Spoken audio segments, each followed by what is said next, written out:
popcorn. We are two niggas spoiling movies. Yeah.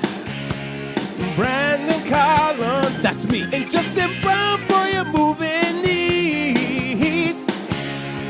Media popcorn. Woo! You haven't seen it, well, we're gonna spoil it. Spoil it in your face. That's your warning. So if you get pissed, it's all your fault.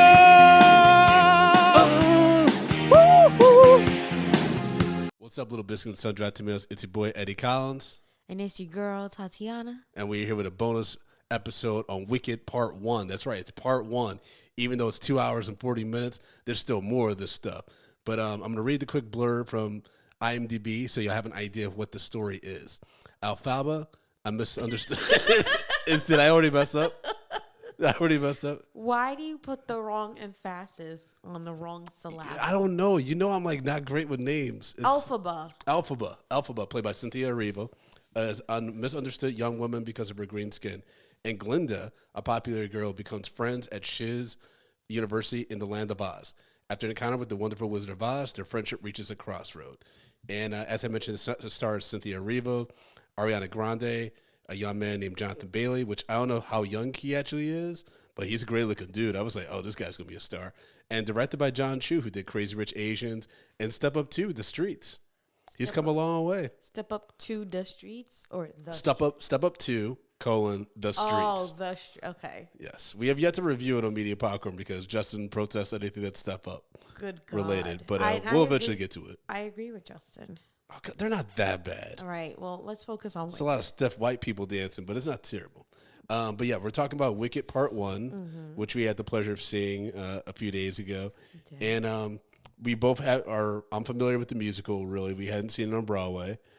We know of it, like Defying Gravity, Idina Menzel's incredible voice and all that stuff. Kristen Chenoweth, which I forgot that she was in it. But they both have cameos in this movie. I'm not going to say what they're about, but they do pop up. I think it's expected at this point, especially when you have, what is it, a requel, reboot, whatever they call them, saga nonsense. I don't know what the terms are now when they just remake or reboot or whatever it is. So typically the people who are known for those roles have small parts, cameos, etc. in it. So I wasn't surprised to see them in it. They do sing, so that's a plus. They do, yeah. I mean, but the main singing is Ariana Grande and Cynthia Erivo. That's their bag. We do have an opening where you and I both talked after the screening, and folks, I would especially say if you're a black person or a woman of color, the first 10 minutes might be pretty jarring. Just because triggering, yeah. I'm using both just because I found it incredibly unsettling, but also I had to recognize my own personal baggage right now and the political climate that we're in. It's a bit rough, especially with some of the imagery and stuff like that of the Wicked Witch of the West and stuff like that. And I will also say, you should know going into this. You don't have to know what the musical is about. I actually loved that. I had no idea what was going to happen, but the themes are uncomfortably timely right now. Yeah, absolutely. But I also think too, you're going to read and you're going to see a lot of critiques and reviews of this movie, and I think that having seen it and not knowing anything about the book, because we do have to acknowledge that the musical is loosely based on a book, right? That was released in the 90s. And so with that being said, not knowing anything about the musical, not knowing anything about the book, and then doing the research afterward, I think we are coming into this movie a little blind, right? Yeah, 100%. But I think that it actually worked really well. Not because we can't separate that stuff. We watch movies all the time, right? But I think one of the things that I've noticed with some of the critiques is exactly the opposite of what we're saying. It's oh, it feels woke. Oh, it feels too long. Oh, it feels this. Oh, it feels that. And it's Well, because you knew what to expect, or you're letting your judgment cloud, You're whatever. projecting onto You're it. projecting onto it, which is when they started filming this, what, like 3 years ago or something like In that? 2022, yeah. 2 years ago, they had no idea the political climate would be what it is now, and then to release it at this time, especially. And it's been in development since 2012. It's been in development Yeah. for like over a decade. And, I definitely, And the musical only came out in the early 2000s, right? So I don't think it's necessarily quote woke so much as it is a bit of a reflection on, systemic racism and all of the things that are there. can we also like stop with the like, trying to weaponize woke especially if you're not the demographic that started it, right? Like, Yeah, but it's been co-opted and it's all every fucked time up. we start some shit and then it gets cool and then it's no longer cool anymore. I know. I just hate that being associated with this movie because this movie, like, I mean, I can see why people would say it's woke because it literally is about like, especially the animal professors. They're like, "Yo, you don't know what's going on. Stay woke." They're like, literally, like, they're basically saying that. Sorry, I'm getting like riled up about it because I'm like, "Yo, like, shit ain't right. It's not what it seems. Keep your head on a swivel." Also, that goat professor is voiced by Peter Dinklage. I was like, I recognize this Yes. fucking voice, but I couldn't put my finger on it. There's so much that I do in off the bat I did enjoy about it. Again, the first 10 to 15 are a little harsh, but honestly, I have to say understanding that this is loosely like the musical is loosely based off of the book. I actually appreciate the fact that while yes, maybe the music and some of the choreography and the visuals might be inspired by the musical, this movie is actually probably blending the book and the musical together, which is why we're getting it in multiple parts. Because I can't imagine this movie from beginning to end being just 2.5 hours. Yeah, it's wild because the Broadway musical is probably at max 2.5 hours. So for this to be 240 and it's just part one, unless part two is like an hour and a half, like they have to justify the length, right? And so I wonder if there's new songs, if there's more, actual acting and story that you can't fit in a Broadway show. So I am, and I know you looked into the book series Yes. and everything like that, so you have a little bit more context. And so I wonder if any of the things that you read about might come into play in the part two. I think so. I think that's the only way to justify it. At least right now they've said it's 2 parts, but who knows? Yeah. I gotta say the cast is fantastic. I mean, Ariana Grande, I think it called for her to be almost operatic and very high octave at the beginning. Like I couldn't barely understand what she was saying. I will say that if I had to pick something that I don't know, I was a little confused, maybe disappointed, but it's also with Ariana Grande's songs, I had a hard time understanding them. I don't know if that's production, if that's like the mix. Maybe we didn't see a screening with the sound quality, which was wild. We saw it at top like Dolby. Yeah, but I mean, if they give it the wrong, I guess, like I don't know, but I found it so odd that a movie musical would have issues with like enunciation, diction, and clarity in songs. It's a musical. The last movie musical I saw was Joker, Folie à Deux, and it like the music was fine.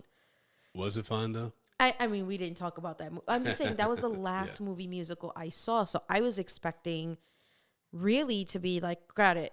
And to be fair, there were people in the audience who were waiting and expecting this. And yeah, they were hyped. there were young kids and old people, and they were so excited. So it's nice to have that. Thank God no one broke out into song, although the gays next to us were humming.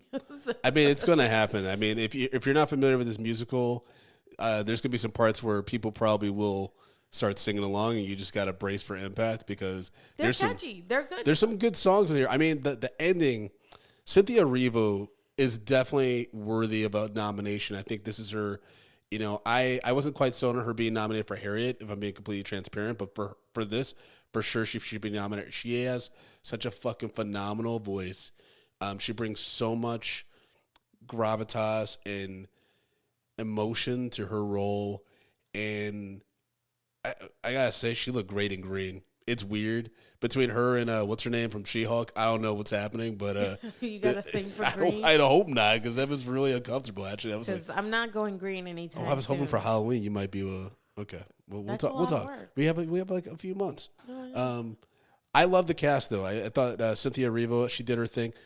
Jeff Goldblum pops up as the Wizard of Oz. You know, he's Jeff Goldblum, but you can't help but smile whenever he's on screen. Yes. And of course, Michelle Yeoh just fucking killing it. John Chu clearly is like, I love this woman. I'm gonna make her look amazing at every frame that she's on camera, on screen. I really enjoyed it. Bowen Yang actually was like singing and dancing and stuff. I was like, okay. There were little. Okay, I know that he's like super popular now in SNL and his own, movies, and his podcast is doing quite well. But there were almost too many close-ups of him in this movie. I think it was supposed to be his reactions that are supposed to bring like some comic relief, because there's not too much comedy. It's a musical, I but mean, it's dark. well, Ariana Grande actually is fucking hilarious. Yeah, I mean, she was actually really good. Like that's the Nickelodeon acting and training, that very like slapstick, but I think in a very modern, way. And it's hard, right? Because you do have Idina Menzel and Kristen Chenoweth as like your sort of like North Star. So how do you not imitate them? Yeah, just mimic it. And make it your own. And I think that she did a great job, considering we haven't seen them in the musical, right? But I've heard the Broadway soundtrack. I can use my imagination, right? But there is something about their press tour that's been really awesome, with having Cynthia and Ariana together.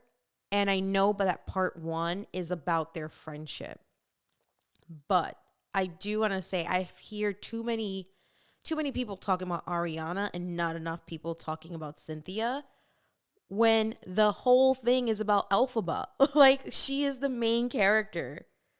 And so I think that I really want to drive home that, yes, they both do a great job, and especially acting against each other, because that's what this part is about.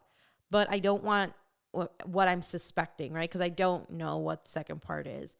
It has to be heavily driven in the Elphaba storyline. I imagine so, because we also have Marissa Bode, who I want to shout out, who played Nessa Rose, who is the sister. Is the sister. It's the sister who becomes the Wicked Witch of the East, if we're following Wizard of Oz lore, right? Well, yeah, it's, we're deducing that. I do want to shout out the whole casting and everything like that. Marissa Bode is actually disabled. So in the movie, she is disabled. Her character's disabled. She's in a wheelchair. And so apparently Marissa Bode, at age of 11, became disabled following a car crash. So she said that the set was very, accessible for her. As and it should be. very accommodating. I know, but sometimes you hear the choreography is designed with her in mind. Stuff like that. So that's awesome. But I definitely think between, given her storyline and what's going on with her love interest, who clearly is just infatuated with Glinda, I don't know what the story is. So I'm like, we could go a bunch of different directions based on where they ended it. Oh, yeah, of course. I mean, this is a whole series of books, right? So we don't know if they're calling it Wicked, right? And people are infatuated with the musical, but it is a book series. And the first book in that series is Wicked, right? So it's quite possible they will take from later. It's a good title. Oh, the rest of the titles are, sure. a bit scandalous. Yeah.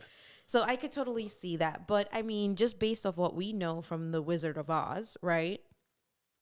Elphaba and Nessa Rose are siblings. And so if Elphaba becomes the Wicked Witch of the West, we're going to assume that Nessa Rose turns into the Witch of the East. And that's the one that dies under Dorothy's house. Yeah. Right?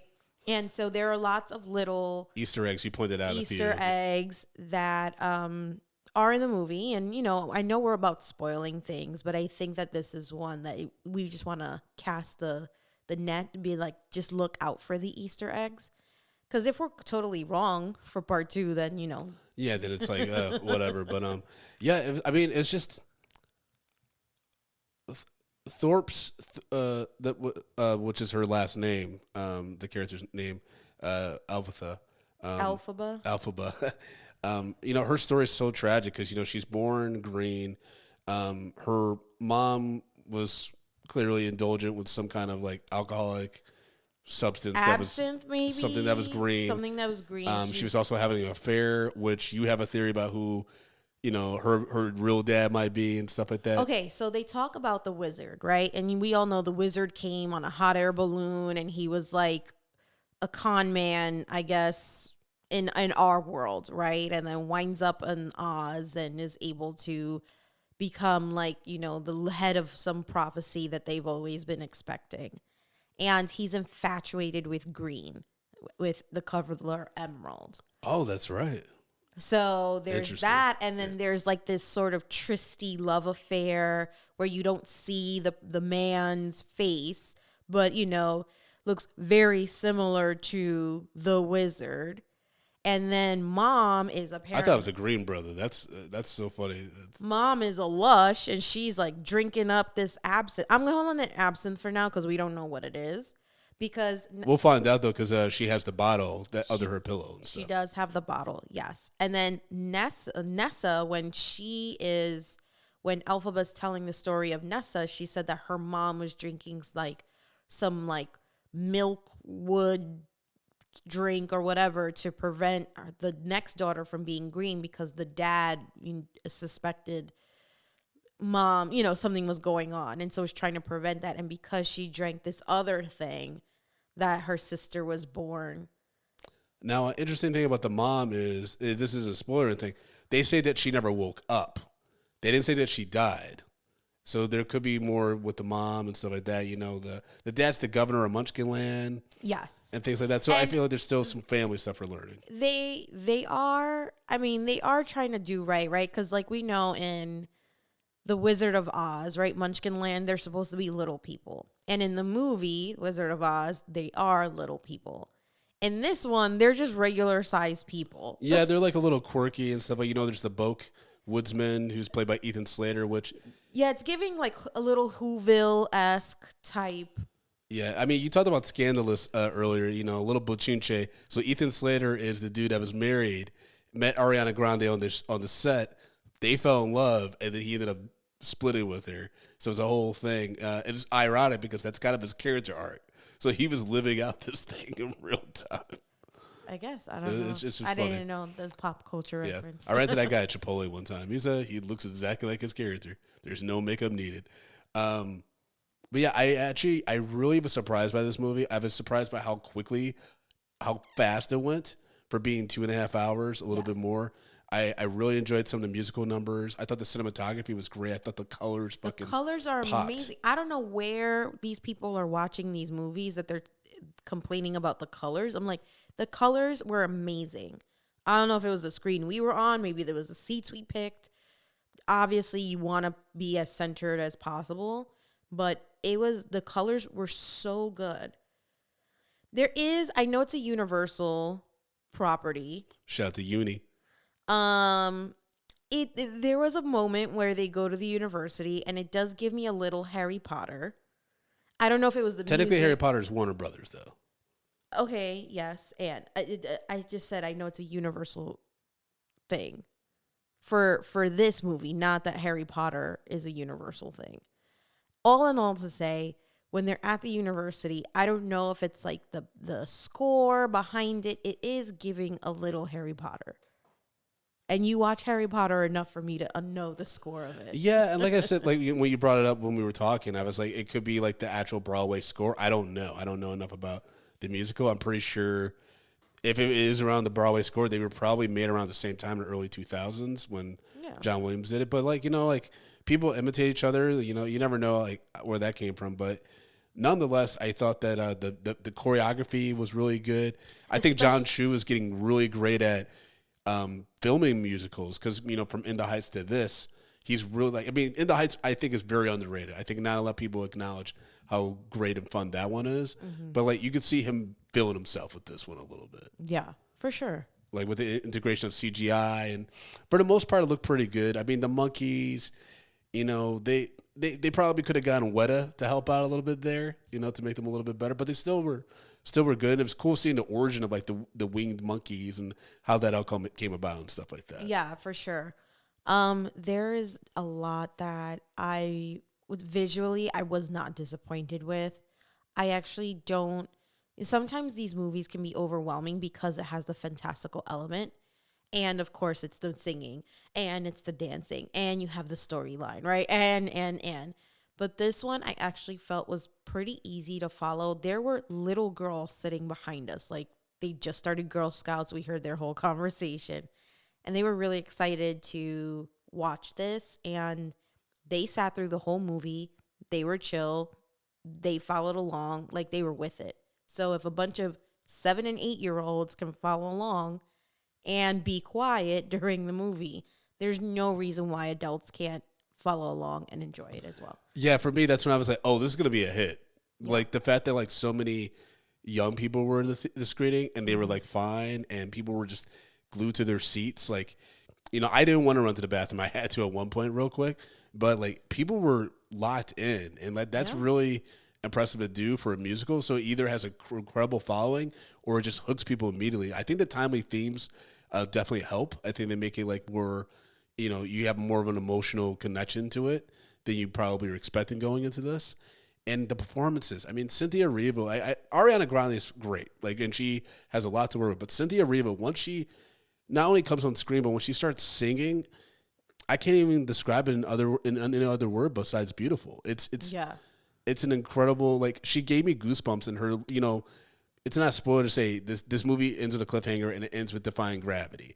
And she fucking kills it. And it's like, it's such an epic musical number. And she just, the way that they shoot it, the way that she just emotes so many different emotions. And it's basically like, I'm done taking shit. I'm doing for me. I'm like, yo, I loved it. I give her the Oscar. Yeah, no, I absolutely agree. And again, if you know, it's not really a spoiler. You have to assume this part was going to end with defying gravity, and because that's a showstopper in the musical, right? Yeah. That's like the thing that everyone knows it for. Okay. I mean, that's what the musical is known for. Popular is Glinda's thing. Gravity is Elphaba's thing. Like it is just, and it's a good juxtaposition, right, of who they are as characters. But there are moments during this number because they take their time with the number, right? They're not constrained to like the Broadway timing. And it's obviously a movie, so they can do so much more and they can move into so many different locations during the song. And there are moments where I found myself holding my breath with her because they're running or they're thising and they're thating, right? They're like, they're moving from set to set. And even the set was amazing. Like, especially once they get to Oz and all that stuff, right? So there's nothing that I can say that really threw me off or made me disappointed. It made me want more. It made me look into the book series to understand a little bit more so that at least, one, we're not as ignorant as when we went into the movie. But then for the second piece is understanding why it's in two parts. Because I do think that it hasn't really been advertised as two parts. And during like the opening credit, when you finally see Wicked, it does pop up part one, kind of like as a secondary. So you see the Wicked sign and then it's like part one. And it's like, oh, I mean, I guess if you're a fan and you know. But for people who are just going because it's a movie, it's popular, it's coming out around the holidays, it's you know, for the most part, family friendly-ish, right? I can't tell you what to take your kids to see, but I would take my kids to see this. So yeah, it's PG. So yeah, it's PG. There's nothing like inappropriate. I mean, the first, you know, with the little backstory with the mom is a little scandalous, but that's the most I would say. I mean, there are some really sad parts, you know, where, you know, Cynthia's character is now cast and she's treated as such constantly throughout the movie. Yeah. But there's an incredibly sad moment, but it actually becomes a really like beautiful moment of like someone seeing someone kind of in a moment of pain and suffering and in a moment that could have made her a villain way quicker. Yeah, And it's like, I mean, hey, I'm here for you. Like I'm here for you in this moment. yeah. I'm not gonna let you just drown yourself because she also, this character set it up themselves too, like for this person. Yeah, To but be I mean, it's like the whole like empathy versus apathy, right?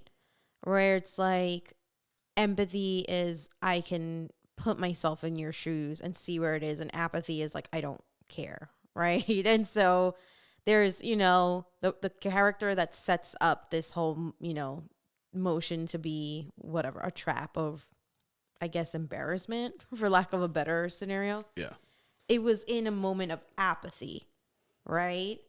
And then you see where it hits. It's just like, damn. To be fair, Elphaba does do Homeskill a solid, right? Right before this. always, yeah, she's constantly. And so agreed that given Elphaba's upbringing, you understand why she's like, fuck this shit, I'm burning it all to the ground. And as a woman, I've also had those moments where I'm like, fuck this shit. If I could burn it to the ground, I would. And so, yeah, rightfully so. Like, there's no reason why she doesn't turn into a villain much earlier. And I wouldn't even say she's a villain right now, because everything leading up to this is pretty warranted, and she hasn't really done anything wrong, to the best of our knowledge. It's literally people just projecting their fears, right? And whatever misconceptions they have. Because this is Oz, so we can't really use stereotypes. It's interesting because, because it's Oz and it's fantastical, some of the language you have to lend yourself into using your imagination and suspending belief, right? Because it's not the human earth world we're talking about. Yeah. And so I think stuff like that makes it fun, but you have to let go of being like, oh, well, they're not saying this properly, or they made up a whole word, or the animals are talking, or whatever it is. So if you're going to go and watch this movie, definitely go into it with the idea that whatever you know of this life and this world, don't take it into Oz, right? Don't take it into this. But also, just accept it for what it is. So you're telling people to go into a cinematic adventure With an open mind. Yeah. With an open mind. Because I think we watch a lot of movies. We review a lot of movies. We speak to a lot of people about movies. And I think musicals get a bad rap because not enough people care for musicals in general outside of a cinematic experience. So when they see a movie musical, I don't know what their expectations are. But this, I definitely think, is setting up a new bar for what musicals could be. 100%. Yeah. And I think they were live singing on set too, which makes it more powerful, but also, but not like Les Mis, right? Yeah, but also does give you some clarity as to why some of the stuff might have been hard to listen, hear and understand and stuff. Because I definitely understand what you were saying about Ariana singing, especially at the beginning. I was like, I wish I had subtitles to understand what she's saying. Yeah.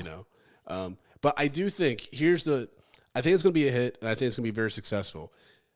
I do get frustrated though with the studios that are now doing this whole we're not going to tell people that this is part one, because ever since Mission Impossible bomb with the Ghost Reckoning or whatever part one, studios are now refraining from being we're not going to tell you this is a two-part or it continues, right? And I mean, are they though?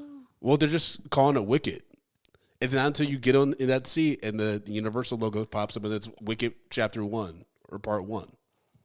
I mean, I guess we can yes and that, because when they started recording and they started talking about production on this, they've always said it's going to be 2 parts. I've never gone to a movie that was multiple parts where I didn't know it was multiple parts. I mean, think about a lot of people that are just going to this blind that don't have any context. And then, a lot of people across the Spider-Verse, they had no idea that's just the beginning of a 2-part story. They saw the to be continued. They were like, the fuck? It was well, what did you expect? He's in a different universe now. But it's a comic book. Yes. It's literally designed after a comic book, which normally ends with to be continued. I just think it is, and this is a rightful complaint. how is this movie musical being split into two parts, and the first part alone is longer than the whole musical that on Broadway. Again, we've already established that in the Yes. beginning of this podcast. I know. I'm just talking about what people are going to possibly complain about and stuff. But having said that, I don't think we're going to be complaining when we give our rating. Which Tatiana, as you know, we rate movies on scales of popcorn: small, medium, large, XL for the exceptional. If a movie does not deserve a fresh bag of popcorn, we put into the stale popcorn pile. We pile piles and piles of stale, moldy popcorn on top of it. So I've never seen moldy popcorn. I know, but it can happen. Or at least stale popcorn that's been there for a few days. You know, they keep refreshing it. Yeah. We watched Wicked, Chapter 1, starring Cynthia Erivo, Ariana Grande, directed by John Chu. What say you? XL. Oh, wow. Okay. It's getting an XL. I actually want to see it again. So far, my people have asked, just generally, do I recommend it? And I was like, yes, let me know when you're going. I would love to see it again. And I definitely take that with understanding. I think all of the hits of the musical we've seen. So I think part 2 is going to be unique. Having, recognize I've not seen the musical, I've not read the books, but from what I understand, all of the sort of like peaks and valleys of the musical have already occurred in this part 1. And so it makes me excited for part 2, actually. And sure. I'm a little, I would say that, if it doesn't make $1 billion like Barbie, I'd be like, what the fuck? I mean, I think it definitely will. I think given the themes and the actors and the love for the musical, I think it's going to be huge. Yeah. Hit. I'm giving it a large. I really liked it. I think that, and it felt, like I said, the pacing was great. It went quick. It was interesting, like discovering like new talent, like Jonathan Bailey and Marissa Bode, and just like discovering this new musical. I do think, so this is where the reason why it's not an XO is that some of the songs weren't, the popular song I thought went on way too long. And I just kind of like, okay, I get what this is about. But that's a song. I know, but I'm just like nitpicking, but like, that's like the only real like issue I had is just some of the songs I was just kind of like, all right, we can keep moving. Like there's a lot of story to tell, right? Let's get to Oz. But I love the performances. Cynthia Erivo, I definitely think this deserves a nom. I think cinematography deserves a nom. There's no original music yet in this series, so nothing that's going to get nominated. But man, I really enjoyed this. I was really surprised by how much I did enjoy it. And I like musicals. It's just I didn't know what to expect, and I was pleasantly surprised with this. So, we watched Wicked Part 1, folks. Be sure to let us know what y'all thought at Medium P Podcast on all social media platforms. You can send us an email at mediumpod@gmail.com, or you can leave us a voicemail at speakpipe.com/mediapopcorn. The link is in the show notes. And Tatiana, how can people follow you if they wish to do so? You can follow me on Instagram and Threads at Boricua Collins. Cool. And y'all can follow me at Frodo_Blackens on Instagram and Threads, or you can just follow me at Frodo Blackens on Blue Sky. I'm over there now. And FrodoBlackens.com for show dates and fun things like that. And if you love Medium Popcorn, you want to support the show, go to patreon.com/Medium Popcorn. We got $2, $5, $10, $15 packages. You can sign up for the $2 tier, try that out, see if it's to your liking, and then you can subscribe if you just kind of want to feel it out. But Justin and I, we engage a lot with our listeners there. We post a lot of mini episodes, bonus episodes, and if you just sign up to any tier, you're guaranteed to have at least 100 bonus hours of content. Because we've been doing it for years. So there's a lot to dig through. We have some new Patreon subscribers that have been doing that exact same thing, commenting on episodes from years ago. So it's been a lot of fun seeing them engage with that material. So again, patreon.com/Medium Popcorn. But money's tight. Just leave a 5-star review on your favorite podcast app, and we will read it on the show. So that's our mini review on Wicked Part 1. Let us know what y'all think, and we'll talk to y'all soon. Bye.